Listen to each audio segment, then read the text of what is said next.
إن الحمد لله تعالى من شرور أنفسنا ومن سيئات أعمالنا من يهده الله فلا مضل له ومن يضلل فلا هادي له وأشهد أن لا إله إلا الله وحده لا شريك له وأشهد أن محمدا عبده ورسوله رب اشرح لي صدري ويسر لي أمري واحلل عقدة من لساني يفقه قولي اللهم إني أسألك البر والتقوى ومن العمل ما ترضى اللهم إني أعوذ بك أن أشرك بك وأنا أعلم وأستغفرك لما لا أعلم bayakan assalamu alaikum wa rahmatullahi ta'ala wa barakatuhu barkamu da saduwa a wannan masallaci mai albarka Masjidul Mumtaz da kina gurgu mari a garin Maiduguri yau insha Allah ta'ala muna yammacin talata 8 Laraba yammacin Laraba 8 ga watan Ramadan shekara ta 1447 wanda ya zo daidai da 25 ga watan 2 miladiya ta 2026 majalisin mu na karatun tafsirin alqur'ani mai girma wadda muna cikin tafsirin suratul baqara yau cikin taimakon Allah za mu yi fassara ayoyi guda uku insha Allah tun daga aya ta 161 zuwa aya ta 163 insha 164 insha Allah innal ladina kafaru bismillahir rahmanir rahim إن الذين كفروا وماتوا وهم كفار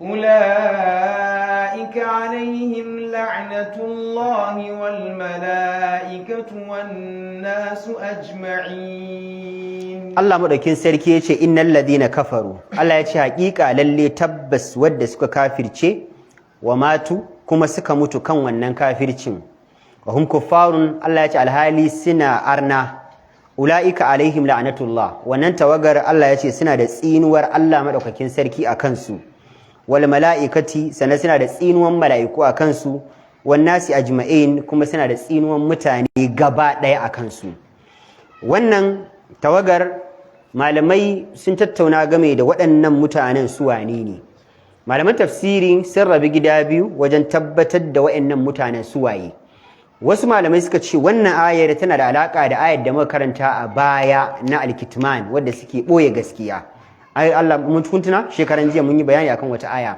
wadda Allah madaukin sarki ya ba su ilimi cikin ahbarul yahud da kuma ahbarun nasara malaman yahudu malaman nasara suka boye sifofin manzon Allah sallallahu alaihi wasallam suka boye hujjojin da manzon Allah ya zo da shi da ke tabbatar da gaskiyar addinin musulunci da kuma gaskiyar manzon Allah sallallahu alaihi wasallam to wasu malamai suka ce wannan sune wannan arnan da Allah madaukin sarki yake fi kenan innal ladhina kafaru lalle wanda suka kafirci jiya mun yi magana akan wanda suka illal ladhina tabu ko kun tuna wa aslahu wa bayyanu fa ulaika atubu alaihim wa ana at-tawwabur rahim to sai Allah madaukin sarki bayan ya bada kofar tuba cewa a tuban an tuba Allah zai yafe to wanda basu tuban ba suka doge kan kafircin su da Allah da kuma kafircin su da manzon Allah da boye a sifar manzon Allah sallallahu alaihi wasallam wasu malamai suka ce su Allah yake nufi anan dan ayoyin suna tafiya ne tare da juna ba samu wani abu da yayi fasil ya rabe tsakanin wayancin ayoyin da wannan ayar ba sai suka ce da su Allah madaukin sarki yake nufi kenan manyan malaman yahudu manyan malaman nasara wanda suka boye sifofin annabi sallallahu alaihi wasallam da gaskiyar musulunci suna kan kafirci na bautan uzairu suna kan kafirci na bautan abin nan annabi isa alaihi salatu wassalam Allah ya ce kuma suka mutu kan wannan kafircin Allah ya ce ulaika alaihim la'natullah wannan tawagar suna da tsinuwa daga Allah tsinuwa daga mala'ikun Allah tsinuwa daga mutane gaba daya wanda ce fassara ta farko fassara ta biyu wasu malamai suka ce a'a ba su kadai ayat take nufi ba ayat tana magana ne akan duk wani arni kawai arnan da manzon Allah sallallahu alaihi wasallam rayu da su a garin Makka wanda suke bautan gumaka Lata da Uzza da Manata da ma su wayannan arnan duk arni ne kawai mu a musulunci kawai da wanda ya bauta wa annabi Isa da wanda ya bauta wa Uzairu da wanda ya bauta wa Lata da wanda ya bauta wa Uzza da wanda ya bauta wa sama da wanda ya bauta wa rana da wanda ya bauta wa mace da wanda ya bauta wa shanu a wajen mu duk arna ne ba wanda zaka ce wannan arni ne wannan ba arni ba a wannan classification din babu shi a musulunci. Kawai muna da az-zulumat wan nur ne, muna da dufai ne, kawai muna da haske guda daya. Imma mutum ya zan musulmi imma ya zan arni. Babu wani a tsaka-tsaki akwai wani ashabul a'rafi, babu. Imma kana musulmi imma kana arni fanima Allah madaukin sarki sai malamai suka ce to su Allah yake nufi anan arnan duka kowa ma Allah ya ce dukkan wanda suka mutu kan kafirci ba su bautan Allah suna ba wata wani Allah, to Allah sarki zai tsine musu albarka, mala'iku za su tsine musu albarka, mutane za su tsine musu albarka. Khalidina fiha لا يخفف عنهم العذاب ولا هم ينظرون.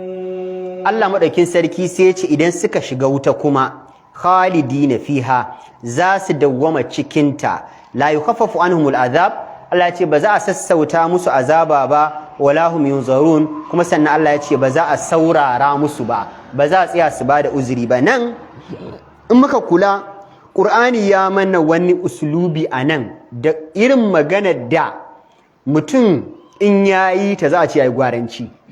Duk mutum a duniya in shi zai irin wannan maganar a cikin mutane, ko shi yafi kowa iya magana to gwaranci yayi. Amma a Qur'ani wannan maganar fasaha ce da ƙwarewa, kuma a Qur'ani baka ganin gwaranci, amma a maganar mutum za ga abin yayi gwaranci. Ko kula abin da Allah ya ce, innal ladhina kafaru, ladda da suka kafirce wa Allah, wa matu suka mutu kan kafircin, wa hum kuffarun suna kan kafircin nasu, ulaika alaihim la'anatullah, Allah ya ce wannan tawagar suna da tsinuwa daga Allah, wal mala'ikati suna da tsinuwa daga mala'ikun Allah, wan nasi ajma'in da kuma mutane gaba daya. Sai Allah ya ce khalidina fiha. Akwai sunan wuta a wannan ayar? Babu. Amma kai baka bukatan sai an ce maka cikin wuta, idan duk wanda Allah ya tsine masa sai ka dauko fassarar da muka yi shekaran jiya, muka ce al-la'natu shine al-ibtiadu ar rahmatillah, at-tardu wal ibtiadu ar rahmatillah, a kore mutum a nesanta shi daga samun rahamar Allah. Aljanna rahamar Allah ce, wuta azabar Allah ce. In aka ce mutum baya cikin aljanna kenan baya cikin rahamar Allah, to yana ina? Sai ka dauko ka sa anan. In har Allah ya tsine wa mutum to ya raba shi da rahamarsa, rahamarsa ita ce aljannarsa, to tunda baya aljanna baya rahama to yana wuta.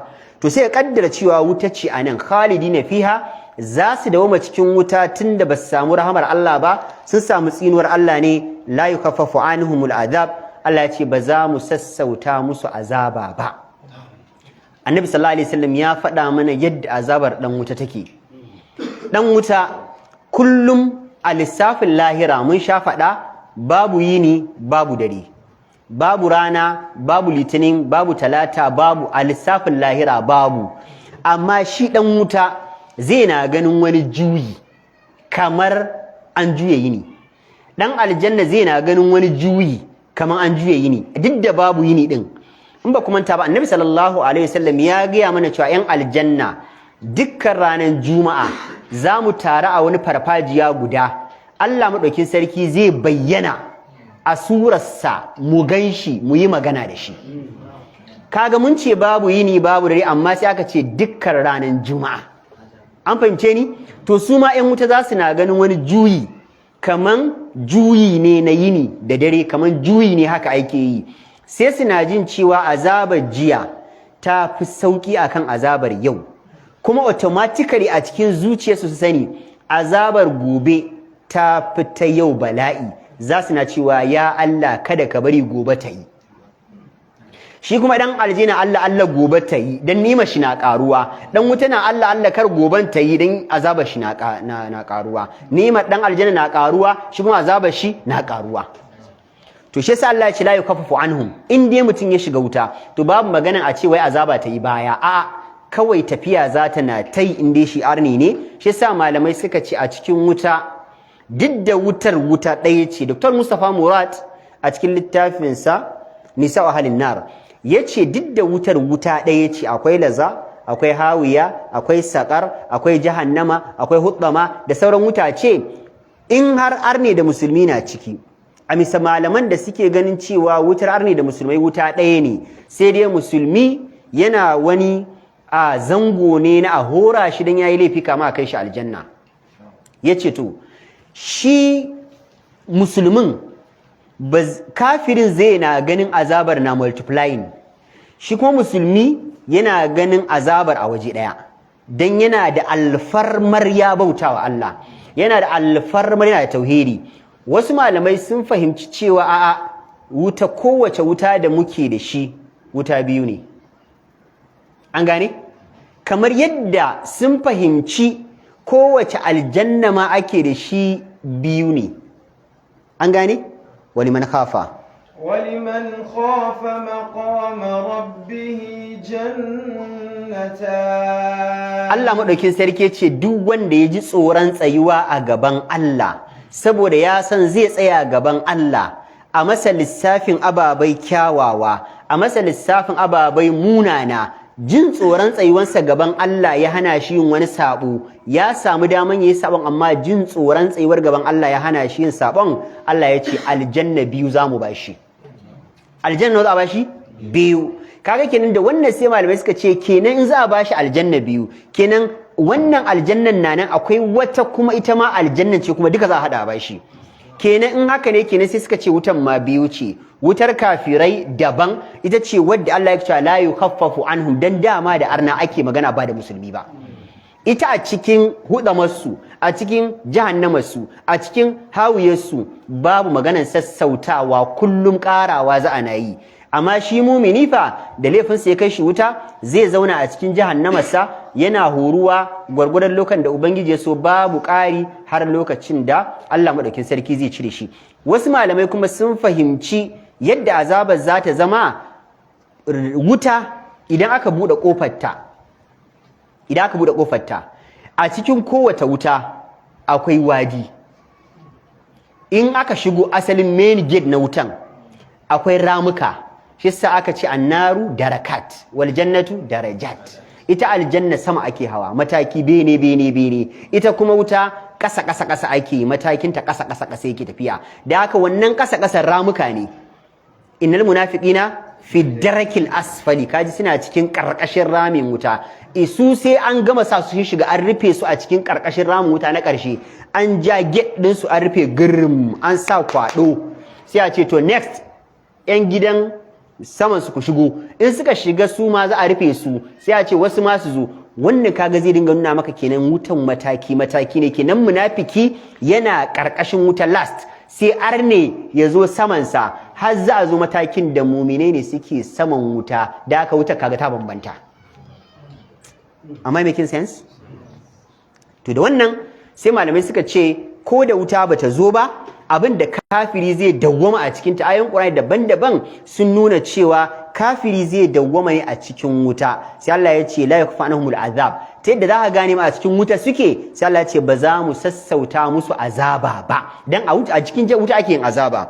Wala hum yunzarun, Allah ya ce ba za mu saurara musu ba, dan za su yi magana. Wa qalu ya maliku نادوا يا مالك ليقض علينا ربك قال إنكم ماكثون. Allah ya ce wa nadau, ‘yan wuta za su ce ya maliku, ya kai maliku mai gadin wuta, liyaqdi alaina rabbuk, roƙa mana Allah ka ya kashe mu gaba ɗaya mu huta.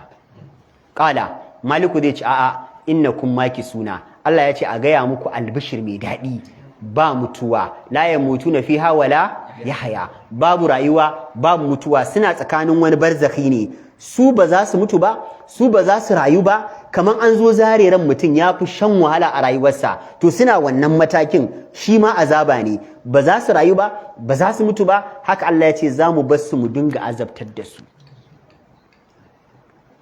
Za su yi kuka, su yi kuka, malamai suka ce shekara 1000. Allah madaukin sarki zai ce iksa'u fiha wala tukallimu, qala iksa'u fiha wala tukallimu. Za su ce ya Allah a kashe mu, za su yi ka Allah ya ce iksa'u fiha, ku gurfana, kneel down, za su yi kneel down a cikin ta, fiha a cikin jahannama, wala yukallimun, Allah ya ce kar ku ƙara mun magana. Malamai sun kwatanta mana al-iksa'u da 'yan wuta za su yi. A larabci haka mukan ce kneel down, amma malaman tafsir suka ce ba kneel down bane. Dukkan mu anan galibi mun yi makarantar boko ai, mun san abin da ake hawan Vespa a makaranta a da ba hawan bango ba, hawan Vespa wadda mutum zai zama ya dan sunkuya, kafar shi cinye shi bata taba dantsansa ba, shi ba a tsaye yake ba, shi a ba zaune yake ba, shi ba a ruku'u yake ba, dan lahum min jahannama mihadun wa min fawqihim ghawash. Abin da yasa dole sai dai su yi wannan zaman, Allah ya ce lahum min jahannama mihadun, shimfidar da aka musu a cikin jahannama Allah ya ce wuta ce, wa min fawqihim ghawash, Allah ya ce saman su ma kuma balbalin bala'in garwashin wuta ne. Da haka zai zama idan ba maganar su kwanta dan shimfidar jahannama duka garwashin wutan lahira ne, saman su kuma saman an yi shi bai kai tsayin mutum ba, an yi shi bai kai tsayin mutum ba, ba maganan ka kwanta, ba maganan ka tsaya, to ka kwatanta ya rayuwar zai shine kamar mutum yayi hawan Vespa, haka za su rayu. Shi yasa manzo Allah ya ce idan garin Allah ya waye ka nemi tsarin Allah daga wuta sau 7. Allahumma ajirni min khizyin nar sau 7, da yamma ka roki tsarin Allah dan jikinka ba zai dauka ba. To shi yasa nan sai Allah ya ce azabar ba za a sassauta musu ba, wala hum yunzarun. In sun ce a kashe su, Allah ya ce ba za mu saurare su ba. Sun ce a sassauta, Allah ya ce ba za mu sassauta ba. Sai kaza ayi kaza, Allah ya ce duk ba za mu saurare su ba, saboda duk wa'azin da ya kamata mu musu Allah ya ce mun musu. Wani wa'azi ne ba mu musu ba. ولو أنهم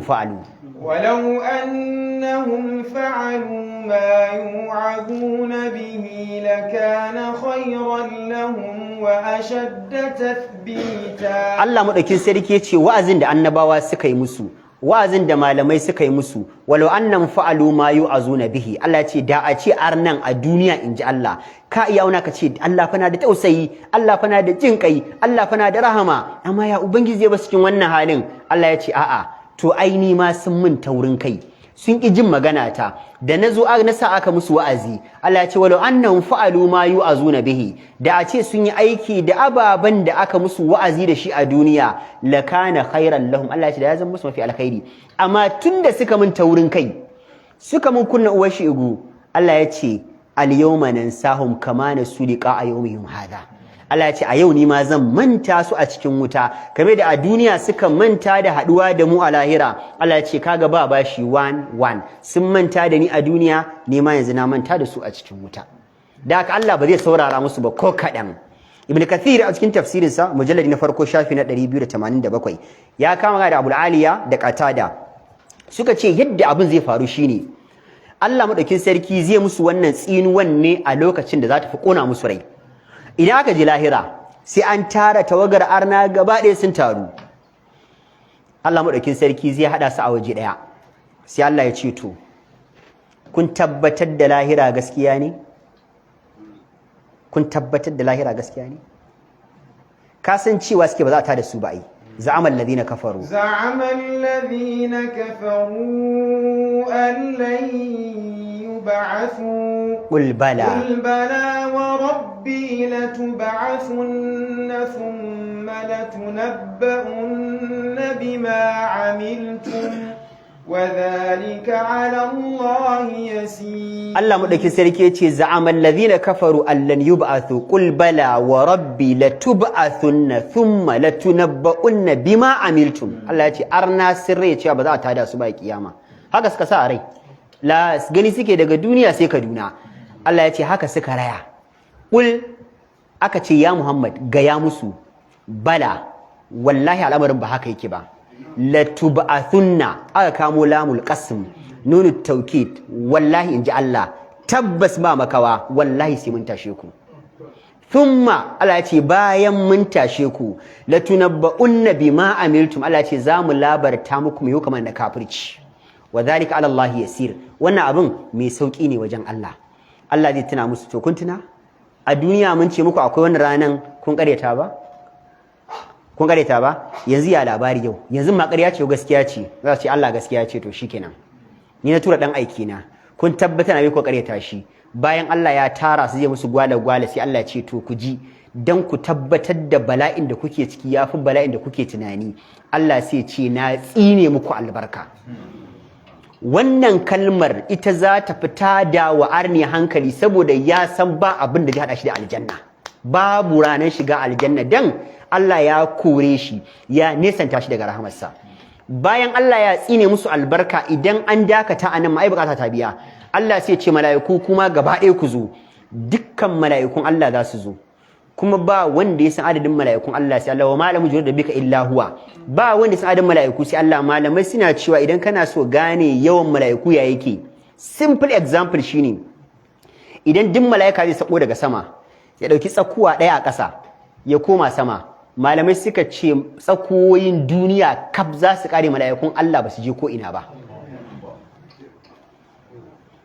Dukkan mala'ikun da za su tsaya su ce to a ce su ne wayannan sai mala'iku su ƙara tsine musu albarka, mala'iku sun wana sai su tafi, sai Allah ya kira mutane gaba ɗaya. Anan mutane tunda kaga an cire arna sai wa suka rage musulmai, sai a ce to duk mu zo, sai mu zo mu tsaya mu gansu, ai ya sarki wannan wani ne ba ba Ozundu ne ba Ezekiel ne ba ba Joseph ne ba wannan okay wannan in ke cice ba angon mu daya suke nata kullum a cinya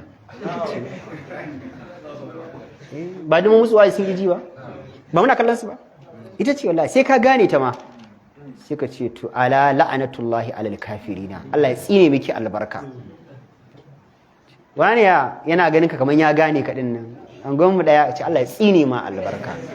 Akwai magana angon mu daya ne, Allah ya tsine maka albarka, Allah ya tsine ma albarka. Kowa zai tsine ya tafi, gwargwadon tsinuwar gwargwadon da suke ƙara nisanta rahamar Allah, suna yin baya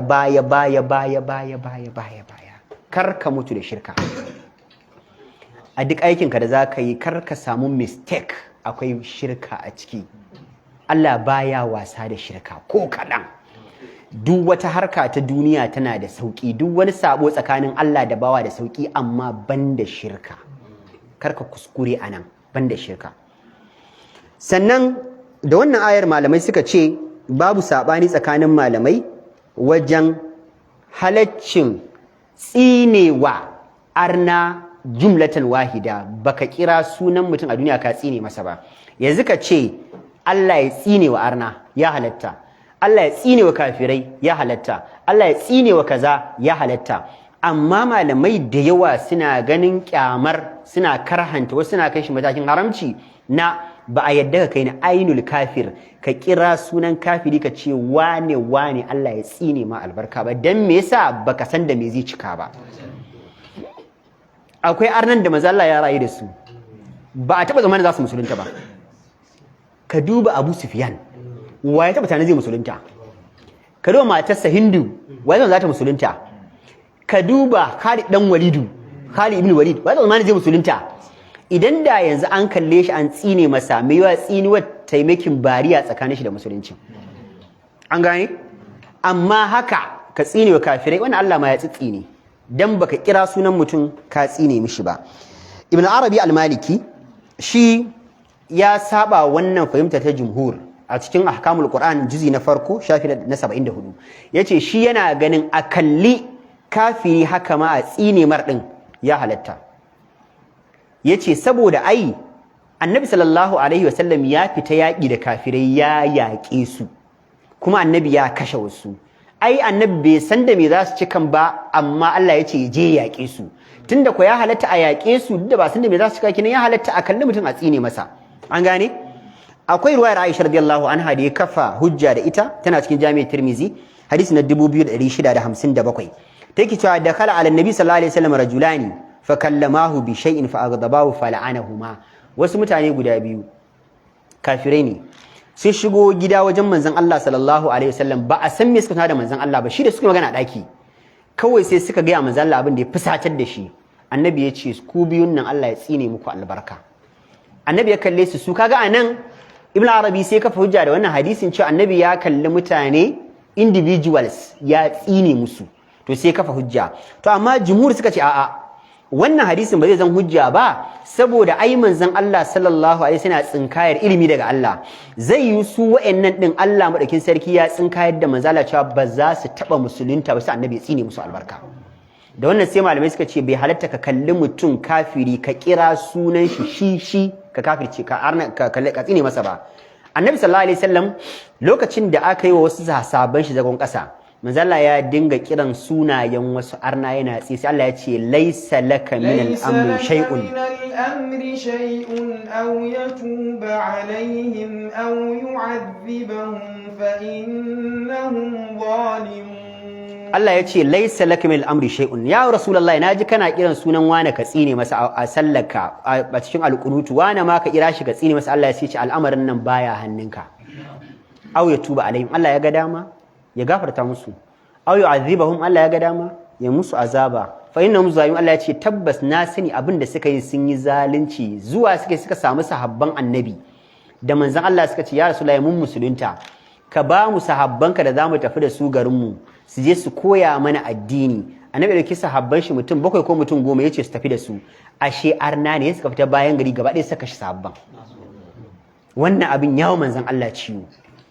mutane suna cikin iyalansu annabi ya ce ku zo ku je garin su wane ku yi da'awa ku karantar da su addini ashe munafirtan annabi suka yi to da haka don da dai malamai suka ce bai halatta a kalli mutum a tsine masa ba sannan idan mutum fasiki ne musulmi ne fasiki muka ce fasiki muna nufin musulmi mai sabo mazinaci fasiki ne mai luwaɗi fasiki ne mai shan giya fasiki ne makaryaci fasiki ne mai annamimanci fasiki ne kaza dukkan musulmi mai sabo bai halatta a musulunci in dai yana sallah kalle shi ka tsine masa ba bai halatta ba duk fasikancin shi akwai ruwayar da ke cikin bukhari hadisi na 6781 abi hurairah yake cewa utiyan nabi sallallahu alaihi wasallam bi sakrana wata rana an zo wa manzon Allah sallallahu alaihi wasallam da wani mutumi yayi marisa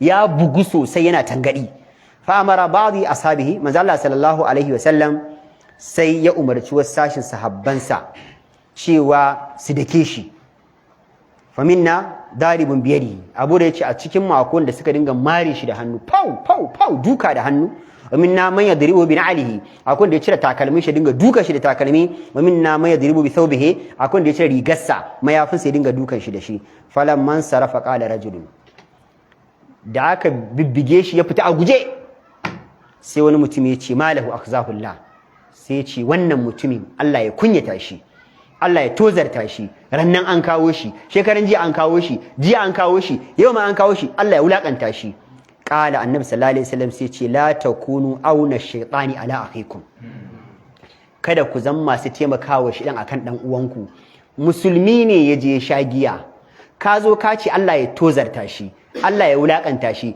ai shedan da yasa ya sha giya yanzu kai ma addu'ar ka ta ƙara taimaka shedan din ya ƙara lalacewa shi yasa kullum malamai suna cewa idan ga mutum ya lalace ba daidai bane ka ce Allah ya tozarta shi Allah ya tsine masa albarka Allah ya wulakanta shi bayan ga gudunmawar shi dan kai ma ka ƙara bada gudunmawa sai dai ka ce Allah madaukin sarki ya shirye shi aslahahullah aslahakallah idan ya shirye shi sai yin wannan addu'ar taka kana ganin ta kaman wasa mutum yana neman mata kace Allah ya shiriwa ne yana shan giya kace Allah ka shiriwa ne yana shan sigari Allah ka shiriwa ne yana shan 200 kun gane karatun ayi tramol Allah ya shirye shi yana shan maganin tari kace Allah ka shirye shi sanadiyar addu'a ka sai Allah ya shirye shi manzon Allah sallallahu alaihi wasallam yace wa sayyidina Ali mutum daya ya shirya sanadiyar ka yafi a baka jajayen raƙuma garke guda kamar yanzu ne fa ka ce a bawa mutum motar da ta kai miliyan 180 din nan da ake ta cece ku ce kanta misali ko miliyan 200 a bashi guda 100 to mutum ɗaya ya shirya sanadiyar ka a wajen Allah ya fi maka alkhairi da a baka jiragen sama guda 100 a baka motar miliyan 200 guda 100 a wajen Allah shiryar mutum ɗaya ya fi maka wannan abin me kana dariya ba alewa da wannan fa dariya yake bai gamsu ba kenan aminu wanda baka jiragen da a baka ladan da Allah zai baka na shiryan mutum ɗaya da a baka jirage 100 wanne ka zaba ka faɗa abin da yake tsakaninka da Allah ɗazu akwai bai zo bai ko wanda muke tafsiri da shi jiya ma ya bi mu live yace maganar da nayi shekaran jiya ne ko jiya cewa da a ba mutum ilimin addini da a bashi budget din Najeriya wanne ya zaba sai aka ce an zabi dala na ce ko yau nace dalla ta kai budget din Najeriya sai zama mafi yawa an zabi dalilin aka zaba yace mun kawai dan dai ba a bude zukata bane amma haka ne ba yawa amma wanda su suka yi shuru din nan galibin su fa yan daloli ne na an raba musu hankali ne amma dalolin ne ba annabi sallallahu alaihi wasallam to kaga ba a so ka taimaki dan wanka akan barna idan ka masa addu'a kai ma kana da riba dan ubangiji zai baka gwaggwaban lada sanadiyar wa Allah shiriyar sa ne aljannar ka take wallahi zai yi kawo wani addu'a ya bar wani sabo ya bari kai ubangiji ya ce to sanadiyan ka damu da halin da bawa na wani ke ciki Allah sai ce na maka tukuicin aljanna dan girman Allah waye da riba kai ko shi kai ne da riba mana Allah ka taimake mu amma babu laifi zunubin da mutum din yake ya halatta ana kuma ka tsine wa zunubin ka ce mazinata ne suka dame ku ka ce Allah ya tsine wa mazinata ai baka kira sunan mutum ba ko baka ce wane ba Allah ya tsine wa barayin nan yanzu nan aikin da suke yi ne ka nufata da tsiniwar ba ɗaiɗaikun mutane ba an fahimce ni kuwa abin da ke tabbatar da wannan akwai hadisin da ke Bukhari still daga Abu Huraira hadisi na 6783 annabi sallallahu alaihi wasallam cewa la'anallahu sariqa Allah ya tsine wa barawan da yasriqul baydata fatuqda yadahu zai je ya saci kwai da adadin kudin ya kai rubu dinar kaman crate 2 crate 3 misali da ya kai rubu dinar a yanke masa hannu wa yasriqul habla yaje ya saci igiyar da kudin ta ya kai rubu dinar a yanke masa fatuqda yadahu manzo Allah ya ce a yanke sa kai wannan barawan Allah ya tsine masa albarka shi bai yi ma sata ta kirki ba fa dan abin da ya sato bai kai ya kawo ba dan wani koyi da zai so ya cinye fa dan wata igiyar kaba ne ji sata manzo Allah ya ce sa aka yanke masa hannu kai wannan Allah ya tsine masa albarka kage yanzu anan manzo Allah bai kira sunan mutum ba aikin da yin annabi sallallahu alaihi wasallam ya tsinewa aya ta 163 wa ilahukum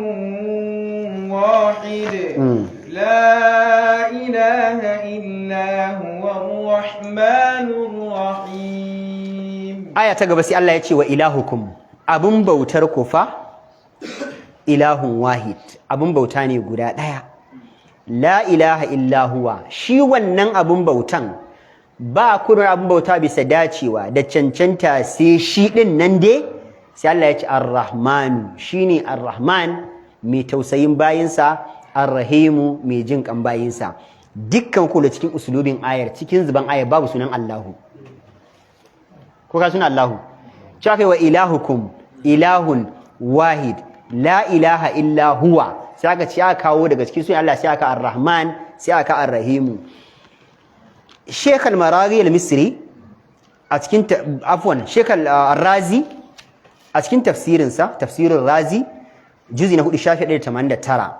yake cewa ita wannan ayar ta yadda zaka gane Qur'ani zancen Allah ne yace akwai wani sirru dake cikin ita wannan ayar sirrin farko shine a cikin ta akwai ismullahi al-azam guda biyu akwai sunan Allah guda biyu wanda in dai ka roki Allah da su ka koma ka jira lokaci hadisi ya tabbatar da wannan hadisin na cikin Jami' Tirmizi hadisi na 3478 yana Ibn Majah hadisi na 3855 Sahih Jami' Saghira inganta hadisi na 980 Asma binti Yazid bin Sakan tace Annabi sallallahu alaihi wasallam ya ce Allah madaukakin sarki yana da sunaye masu girma guda biyu Ismullahi al-Azam fi hatain al-ayatain sunayen Allah manya-manya guda biyu da ana roƙon shi yake amsa bukatun bayi manzo Allah ya ce suna cikin ayoyi guda biyu inji annabi kuma hadisin ya inganta aya ta farko annabi sai karanta wannan ayar wa ilahukum ilahun wahid la ilaha illa huwa dukkanin haka babu sunan Allah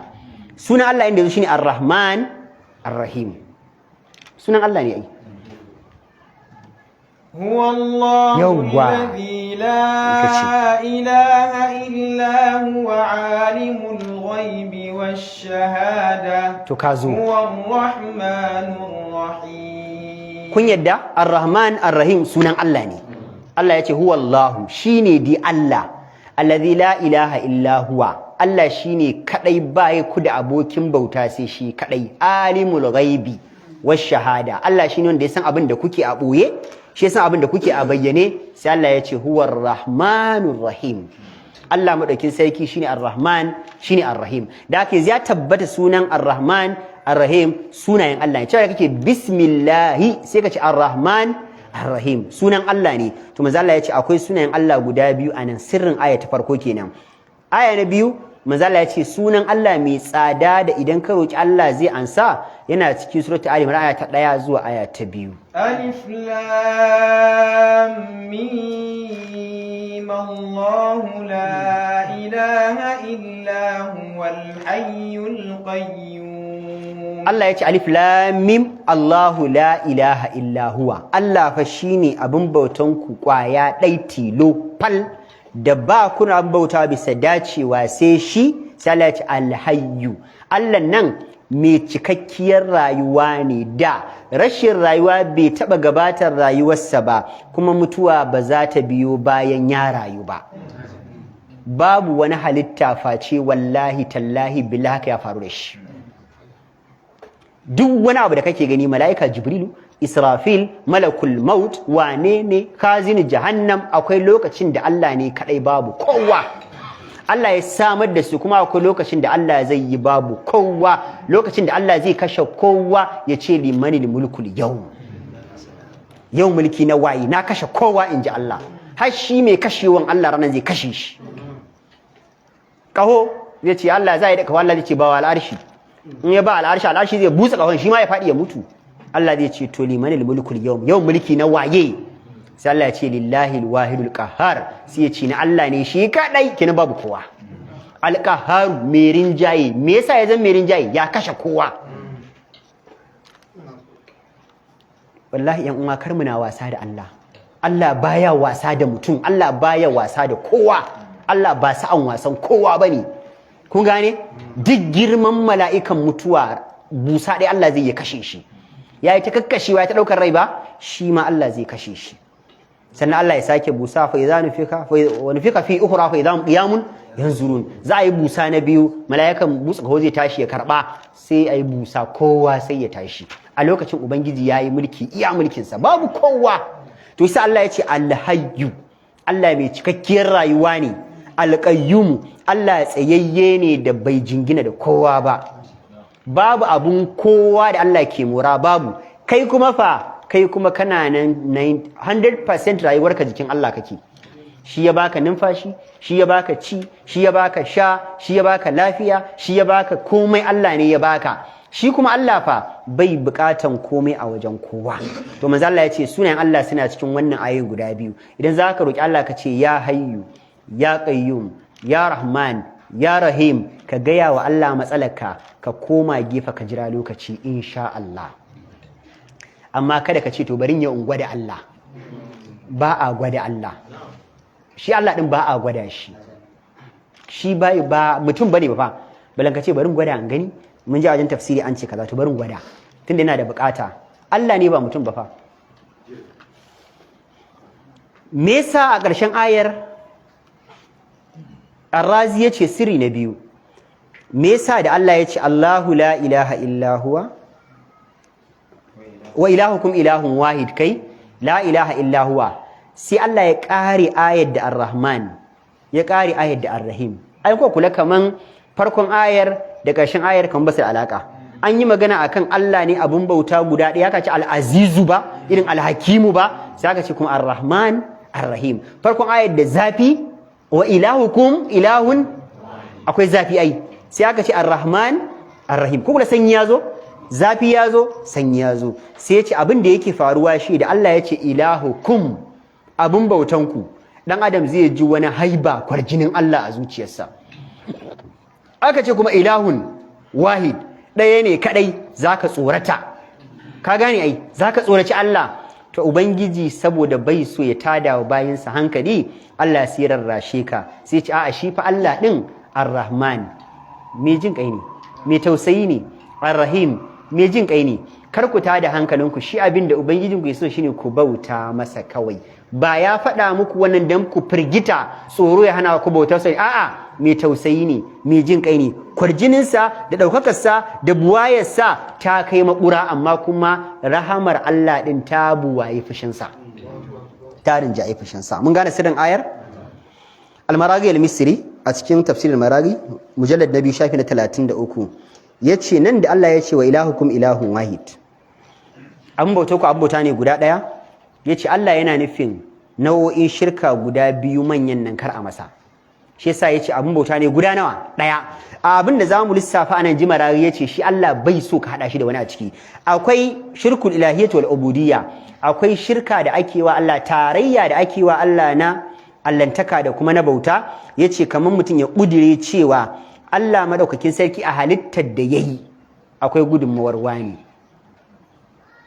ko kuma a cikin aikace-aikacen da Allah yake yi akwai wanda yana da ƙarfin mulki ko da buwayarsa da izzarsa zai cewa Allah kara ya abu kaza ko Allah yayi ne zai yi wani abu ya ce Allah ba zai yi kaza ba kun ga da wasu marage yake magana kun gane ai yawwa marage ya ce irin wa'annan masu cewa Allah zai yi abu sun ce Allah kar yayi Allah ya so yayi kaza suka ce Allah kar yayi kuma Allah ya bari idan aka je lahira idan Allah zai abu za su ce ai Allah kar ayi saboda muna nan ko za a yi kazan ya ce to irin wannan aƙidar babu kyau ba wanda isa yi wa Allah shi shigi Allah ba a masa garaji ilahukum shi Allah Allah ne kawai a cikin lamarinsa mutum bai da interference ko kaɗan ɗan adam bai da interference wani bai da interference mala'ika la nabiyyun muqarrab wala malakun la nabiyyun musa wala malakun muqarrab mala'ika annabi mutum haka ba wanda yake da interference a lamarin Allah idan Allah ya tsara zai yi abu to zai yi ne kawai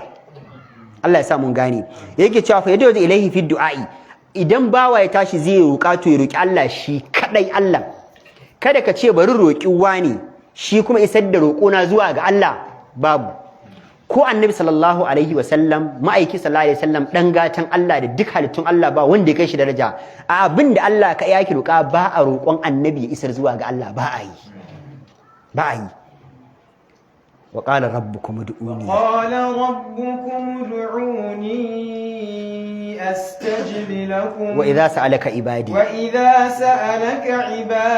عني فإني قريب duk ayoyi biyun nan ku ji Allah ya ce ni wa idza sa'alaka ibadi anni idan bayina sun tambaye ka akai na game da ni fa inni qaribun ni din ina kusa kun kula ya saka wani tsakani yawa Allah bai saka wani ba da haka shi Allah so yake ka roƙe shi su arnan ma da suka yi ta bautan gumaka me suka ci ne fa idza rakibu fil fulki da'u Allah mukhlisina lahu ad-din falamma najjahum ila al-barri idza hum yushrikun Allah madaukin sarki yace arna ku idan suka hau kan teku akai ambaliya da su taguwar ruwa igiyar ruwa ta su ta halakar da su da Allah mukhlisina lahu ad-din za su kira Allah madaukin sarki ne shi kadai suna tsantsance bauta ga Allah za ce ya Allah ba maganar lata wallahi Allah ba maganar uzza wallahi Allah ba maganar duk za su shiri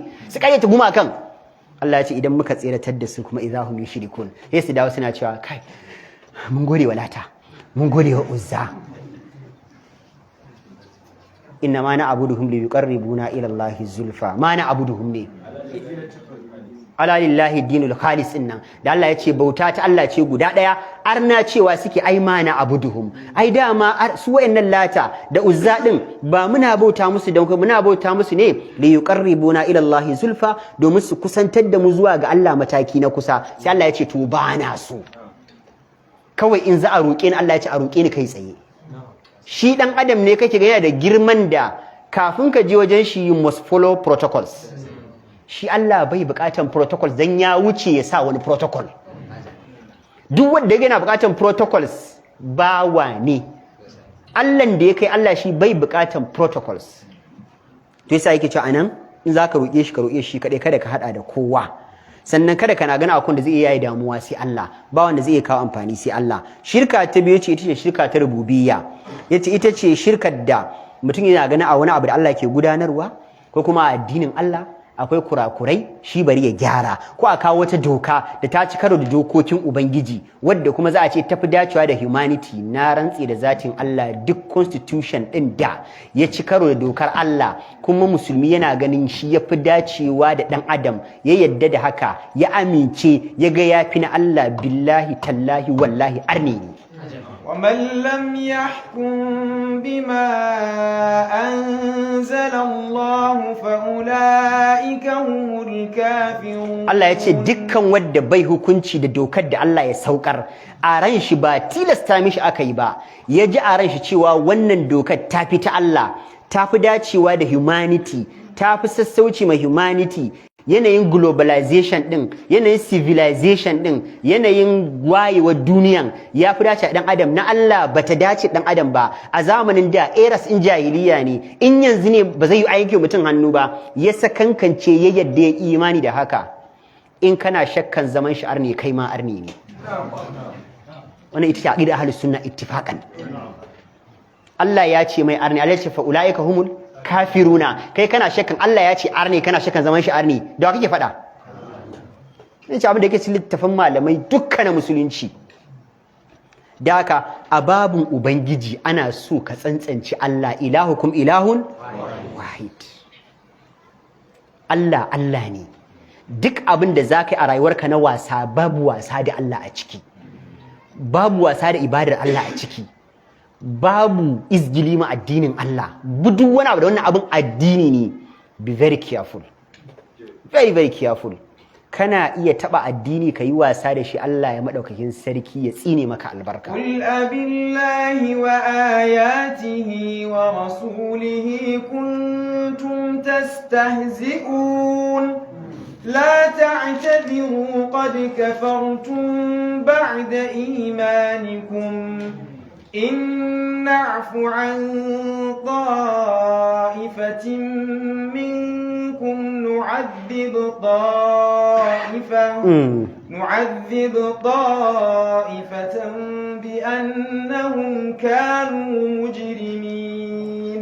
الله مدaukin sarki ya bamu labarin lokacin da sahabban Annabi sallallahu alaihi wasallam suka je Madina, mutanen garin Makka, saboda sun je babu abun hannu a hannunsu sosai, sun je garin da ba nasu ba, dukiyoyinsu gaba ɗaya an kwace.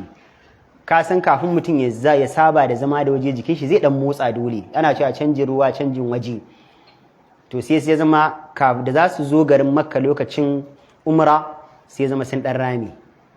Shikenan sai aka samu wasu cikin munafikai, mutanen garin Makka, sai suke cewa la kaga inda suke cewa sun yi jira, kaga hetin bifa wallahi sai kai ba wani abu, sai kai sai kaga wai addini aka je, kaga wani mumini irin mai imani din nan, irin ga dan aljanna, kaga dan aljanna hetin bi.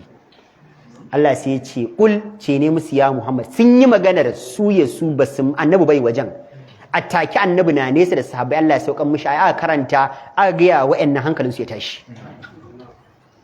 Annabi sallallahu alaihi annabi Allah gaskiya ne ko Allah ba gaskiya bane? Allah gaskiya ne. Sun yi magana su ya su gashi Allah ya ga annabi attaki at a spot, annabi ya karanto ayar ta zo musu, hankalin su ya tashi. Allah ya ce kulce ne musu abillahi, yanzu da Allah wa ayatihi, da ayoyin Allah, wa rasulihi, da manzannin Allah. Annabi suka soka amma sai Allah ya ce manzannin Allah. Kuntum tastahzi'una, da manzan Allah kuke izgili, abin addini zaka yi wasa da shi. Allah ya ce to la ta'taziru, kada ku zo ku fara bada excuses. A'a wallahi ya manzan Allah, ka san a wasa ne, wallahi kawai wani ne dan jani da wasa, izgili muke. Allah ya ce la ta'taziru, kada ku bada uzuri. Qad kafartum ba'da imanikum, a ciki fa akwai musulman kwarai ma. Allah ce kun kafirce bayan da kun yi imani. Yanzu wannan malaman tafsir suka ce a tabbatar da a cikin su akwai masu imani gangariya, suka yi wasa da addini, Allah ya barar da imanin. Duk abin da addini kar kai wasa da shi. Wannan Qur'ani ne, kar kai wasa da shi. Wannan abin da wannan yake yi addini yace kar kai wasa da shi. Wannan abin da wacce take addini yace te karka wasa da shi. Duk abin da sha'ira ne min sha'irillah, ba abun wasan ka bane. Wato kullum malamai suna cewa akwai red line akwai red line. So nawa na faɗa? Wallahi akwai jallayi tsakanin Allah da bayi. Jallayi da ba a crossing. Shi Allah ba ma cewa ya kar ai crossing ba. Kusa da jallayin Allah ya ce kar a zo tilka hududullahi. Allah ya ce wa'annan iyakoki ne layi ne Allah ya ja muku. Allah ya ce kar ku zo kusa da su. Fala taqrabuha. Allah ya ce kada ku zo kusa da jajayen layukan nan. Bana wasa da bawa inji Allah. In Allah ya ja layi ya ce wannan abin addini ne to ya ja layi ba abin wasan ka bane. Wannan abin Allah ya ce addini wallahi ba abin wasan ka bane. Wannan abin addini ne jan layi ne kar kai wasa da shi. Fala taqrabuha. Allah ya ce kada ka je kusa da shi da wasa dan ba abun wasa bane. Zaka yi wasa da shi ibada kar shekara 30 Allah ya barar, Allah ya ma alƙawarin jahannama sai ya kona ka. Shi yasa Allah ya ce innafu an ta'ifatin minhum. Allah ya ce wallahi minkum ne ko? Allah ya ce idan zamu yi afuwa ma wasu a cikin ku. Kaga kina akwai wanda Allah zai musu afuwa. Allah ya ce nu'adhib da'ifatan.